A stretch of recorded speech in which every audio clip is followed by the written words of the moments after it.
I want you to take a second and just picture your bathroom counter or maybe, your bedside table. Okay. Just picture your absolute favorite skincare serum or maybe that daily supplement you take every single morning. You can probably see the bottle right now, right?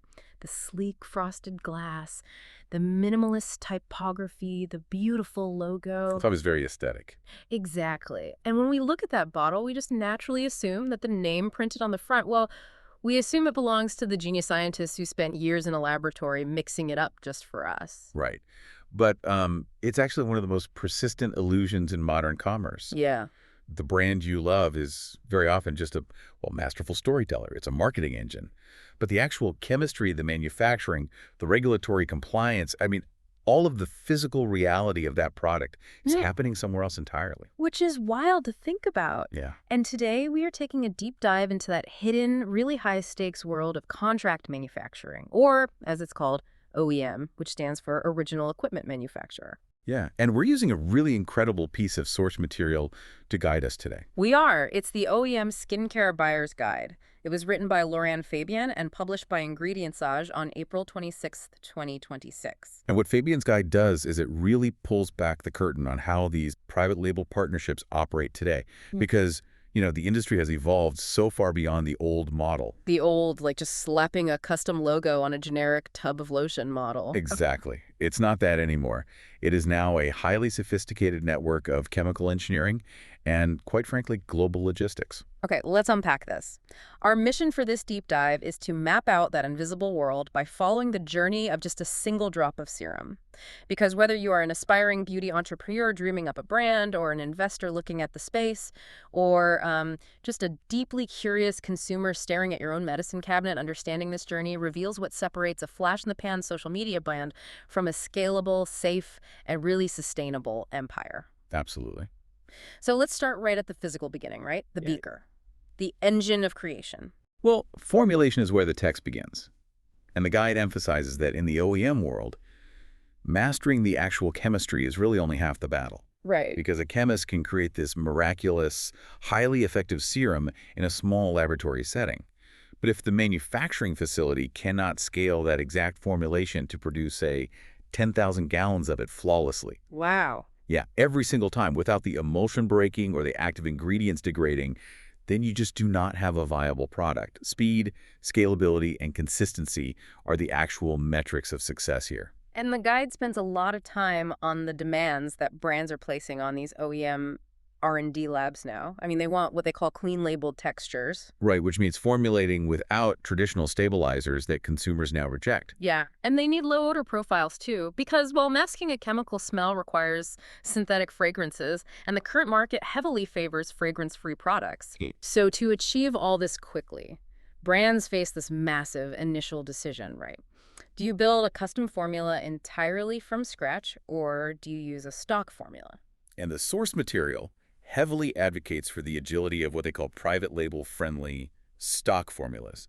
The reasoning really comes down to risk mitigation and, speed to market. I like to think of it like acquiring a high-end suit. You could spin the thread, weave the fabric, design the pattern, and get a bespoke suit tailored completely from scratch. Right, which takes forever. Exactly. That represents a fully custom formulation. It requires months of stability testing. It costs an absolute fortune in R&D, and the risk of failure is honestly pretty high. Yeah. But alternatively, you could buy an incredibly high-quality suit off the rack, and that's your stock formula base, and then pay a master tailor to customize it perfectly to your body. That's a great analogy.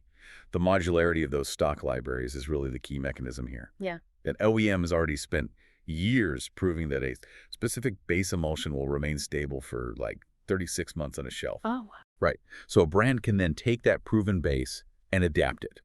Maybe they swap in a trending botanical active, or they adjust the preservative system to make it vegan. The brand basically leverages the OEM's prior stability data so they can launch in weeks rather than years. Okay, but wait, I'm stuck on something regarding the intellectual property here. Okay. If I'm using the manufacturer's R&D lab, and I'm using their chemists and their base formula, how is it legally possible for me to claim my brand owns the recipe?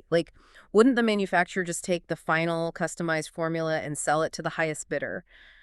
Or, I don't know, offer it to my biggest competitor? What's fascinating here is that the physical formula itself is almost secondary to the legal and procedural framework wrapped around it. Really? Yeah. The source details how mature brands build a defensive moat around their products. It requires treating the intellectual property like a software license rather than a simple recipe. Oh, interesting. So similar to how I don't own the operating system on my phone, No. but I do own the data and the specific apps I build on top of it. That is the exact mechanism, yes. Yeah. You do not own the base stock formula. The OEM retains that IP.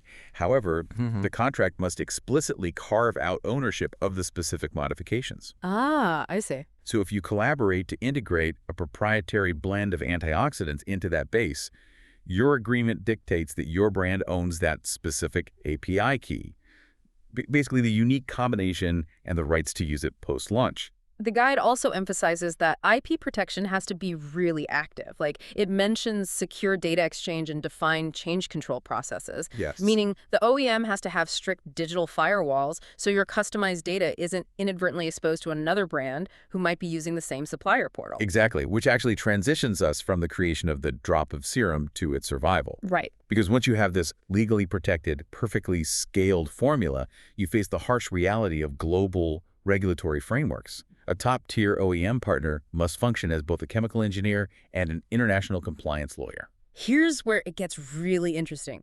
The regulatory alphabet soup in this guide is intense. It really is. It specifically mentions coverage across the US, the EU, the UK, and the APAC regions. And the rules are vastly different depending on where you, the listener, might be buying your skincare. Like, the text brings up the CPSR, the Cosmetic Product Safety Report. Yeah, the CPSR is a foundational requirement for selling any cosmetic in the European Union, and it is incredibly rigorous. It sounds it. It is not just a simple form you fill out. It is a massive dossier compiled by a toxicologist, and they evaluate the safety margin of every single molecule in the formula, factoring in things like the consumer's body weight and their daily exposure levels. That's intense. And then you have the U.S. market, where the guide talks about GRES, generally recognized as safe considerations, which is an FDA designation for ingredients. Plus, they're managing these strict thresholds for fragrance allergens. Right. And beyond just the legal right to sell the product, the OEM must physically prove the product is safe to apply to the human body. This is the quality assurance, or QA, side of the operation. Yeah. The baseline expectation today is adherence to GMP good manufacturing practices and alignment with frameworks like ISO 22716. ISO 22716 being the international standard that dictates the hygiene, the temperature controls, and all the documentation required inside the actual manufacturing facility. Yes, and it ensures lot traceability. Which means what exactly? Well, if a consumer reports an adverse reaction to a specific bottle, the brand must be able to trace that exact bottle back to the specific batch of raw materials used on, say, a specific Tuesday 3 years ago. Wow. And the guide insists that brands must audit the OEM's validated microbiological testing protocols. Okay, but what does validated microbiological testing actually look like in the lab? Because when I hear that, I just picture someone in a white coat looking at a blob of lotion through a microscope. It is essentially a biological stress test. It's commonly known as challenge testing. Okay. The microbiologists will take the brand's beautifully formulated lotion and deliberately inoculate it with aggressive strains of bacteria, yeast, and mold, like E. coli or Staphylococcus. Oh, gross. Yeah, they actively infect it. And then they monitor the sample over 28 days to see if the preservative system in the formula can actively kill the invading organisms. If the lotion grows a colony, the formula fails completely and has to be re-engineered. The amount of invisible science keeping our bathroom counters safe is just staggering. But let me throw a practical scenario at you based on the text. Okay, go for it. Say a brand is halfway through mixing 50,000 gallons of a body wash, and the European Union suddenly issues a new directive flagging one of the core ingredients as restricted, or they demand a massive change to the warning labels. How does an OEM handle that without just bankrupting the brand with unsellable inventory? The guide addresses this through a concept called regulatory intelligence. Regulatory intelligence. Right. A sophisticated OEM operates proactively, not reactively. They do not wait for the news to break on CNN.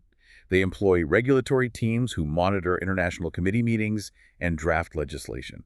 They're essentially forecasting the regulatory weather. Oh, so they see the storm coming months before it hits the factory floor. Operationally, yes. They build compliance milestones into the project timeline long before the formulation even begins. They are vetting ingredients for what is likely to remain legal 3 years from now. That's smart. If a restriction is imminent, a capable partner already has a pre-tested substitution ready to swap right into the formula and a pre-approved labeling library to pivot the packaging text. They prevent supply shocks by institutionalizing paranoia, basically. Institutionalizing paranoia. I love that. Which brings us to the physical shell. So our drop of serum has been formulated, mathematically scaled, legally protected, and inoculated with bacteria to prove its safety. Yep. Now, it has to go into a bottle, and the guide makes it very clear that a safe, compliant liquid is completely useless if the physical packaging degrades the product or if the consumer rejects the brand's environmental footprint. Sustainability is framed in the text, not as a marketing add-on, but as a fundamental pillar of product engineering. The guide outlines the massive shift toward monomaterial packaging, where the bottle, the pump, and the cap are all manufactured from a single type of recyclable plastic, rather than a complex mix of metals, springs, and different polymers that just end up in a landfill. But before you even think about the recycling sorting machine, you have to ensure the packaging doesn't destroy the product itself. The guide highlights this crucial step of packaging compatibility testing, specifically looking out for leachables. Leachables are a severe risk. Certain potent active ingredients, or even essential oils, can act as solvents. Oh, wow. Yeah. If you put a highly active formula into the wrong type of plastic, the chemistry will literally dissolve the inner wall of the packaging. It causes plasticizers to migrate into the lotion, or allows oxygen to seep in and oxidize all the ingredients. Wait, so if I formulate a highly concentrated acidic face peel, I can't just source a cheap, aesthetically pleasing plastic bottle from a catalog, because the chemistry of my product might literally eat through the container on the shelf. Exactly. You would experience package paneling where the bottle sucks inward and collapses, or you would contaminate the product entirely. That's awful. This is why QA checks for closures, seals, and material compatibility under extreme temperature variations are just mandatory. Furthermore, if we connect this to the bigger picture, the source reveals a really fascinating symbiosis between the formulation chemistry and the sustainability of the packaging. Yeah, I noticed that. The R&D chemist in the lab actually dictates the environmental footprint of the bottle. Yes, because if the chemist formulates a very stable water-light texture that doesn't require heavy preservation, that specific chemistry can easily be dispensed by a simple, monomaterial recyclable squeeze bottle. Makes sense. But if the product is engineered as a dense, chemically volatile cream, it might require a heavy, multi-layered airless pump to push the thick liquid out and protect it from air, and that complex pump cannot be recycled. The formula dictates the shell. And the shell is the billboard for the brand's claims. The guide heavily emphasizes how much scrutiny those claims are under today. Like, if a brand wants to print a cruelty-free bunny logo or an organic, non-GMO, or vegan claim on the front of that bottle, the burden of proof is just immense. Environmental, social, and governance commitments, ESG and life cycle assessments, or LCAs, they require hard data now. Yeah, no more making things up. A life cycle assessment measures everything. The water used to grow the raw botanical on the farm, the fuel used to ship it to the OEM, the energy consumed by the mixing vats, and even the carbon emitted when the consumer eventually recycles the bottle. Because regulatory bodies in 2026 are actively cracking down on greenwashing. A brand cannot simply claim their product is carbon neutral or sustainably sourced. They need third-party audits. Exactly. The OEM has to provide traceable, farm-level ingredient provenance. Because if the supply chain is audited and the math doesn't add up, it is the brand whose reputation is destroyed, not the anonymous manufacturer. And navigating that matrix of chemical engineering compliance and environmental auditing brings us to the final hurdle discussed in the text, which is the economics. The money. Can the brand actually afford to scale this product in today's volatile market? The guide provides a really rigorous framework for due diligence here, focusing on the TCO, the total cost of ownership. It warns brands that fixating solely on the unit cost per bottle is a massive financial trap. Because a low unit cost per bottle almost always obscures hidden liabilities. Right. The text outlines the necessity of calculating tooling fees for custom packaging molds, variable freight and duty costs, and surge charges that OEMs might apply during global supply chain disruptions. Ugh, those hidden fees. Furthermore, the total cost of ownership includes the invisible costs of poor quality. Things like line downtime, QA failures, and the massive expense of rush shipping when a bad batch has to be replaced. And then there are the MOQs, the minimum order quantities. I mean, if an OEM insists a brand must purchase 50,000 units of a brand new 6U before the brand even knows if their customers like the texture, well, that presents a catastrophic cash flow risk. To mitigate these financial booby traps, the guide recommends a highly structured RFP request for proposal process. Mature brands do not simply call up an OEM and ask for a price quote. No. They utilize standardized scorecards to evaluate the manufacturer's capabilities.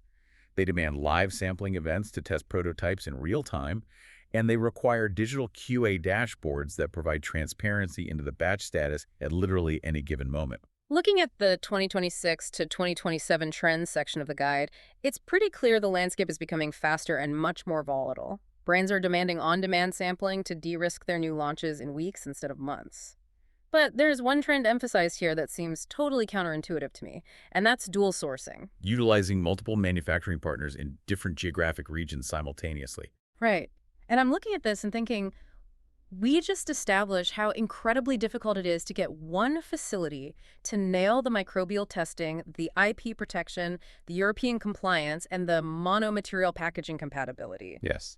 Doesn't splitting production between two different factories guarantee that my New York night cream feels or smells different than the exact same product I buy in London? Like, doesn't that just double the QA nightmare? This raises an important question, and historically, dual sourcing was indeed a massive risk for brand consistency. Yeah. However, the source text clarifies why it has evolved into a mandatory survival strategy today. The key to mitigating that inconsistency lies in those advanced modular formulation libraries and the digital infrastructure we discussed earlier. The software API analogy again. Exactly, because the formulas are built on standardized, rigorously tested molecular blueprints, and because digital QA dashboards provide real-time transparency across global facilities, a brand can synchronize two different regional OEMs with mathematical precision. That is incredible. If a massive supply shock hits a facility in Asia, the North American manufacturer can instantly ramp up production using the exact same modular code and the exact same testing parameters. The process itself is the product. The data and the standard operating procedures are the actual assets. The physical lotion is just the output. Precisely. It reminds me of a quote from the source that perfectly synthesizes this entire dynamic. This is from Dr. Maya Chen. She's the chief formulation scientist for Ingredientsage. Oh, yes. She states, a great OEM partner combines regulatory literacy, rigorous QA, and market agility. In 2026, the fastest teams are those who can pilot, learn, and scale without compromising safety or integrity. Dr. Chen's point underscores that the modern OEM is no longer just a factory floor with mixing vats. It is a comprehensive ecosystem of scientific and legal capabilities. So we started this deep dive talking about that bottle sitting on your bathroom counter. And after walking through this multidisciplinary tightrope act, from the molecular chemistry of emulsion and intellectual property law to toxicological safety profiling, sustainable packaging engineering, and global supply chain logistics, the simple act of washing your face takes on an entirely new dimension. The sheer volume of invisible infrastructure required to create an effortless, safe consumer experience is a remarkable feat of modern manufacturing. The endless audits, the biological challenge testing, the proactive legal compliance, it is all operating silently in the background. Next time you pick up that frosted glass bottle, consider the R&D labs, the safety testers, and the massive machinery spinning away across the globe just to get it into your hands. But I want to leave you with one final, slightly provocative thought to mull over based on the trajectory of this guide. Let's hear it. If the contract manufacturers of 2026 are handling the heavy lifting of chemical innovation, global legal compliance, complex sustainable packaging, and supply chain resilience, what is the actual role of the brand in the future? Are the beauty and wellness brands we eagerly buy destined to become little more than storytelling and marketing departments for massive, anonymous OEM scientists? That's a great question. Definitely something to think about next time you apply that serum. Thank you so much for taking this deep dive with us today.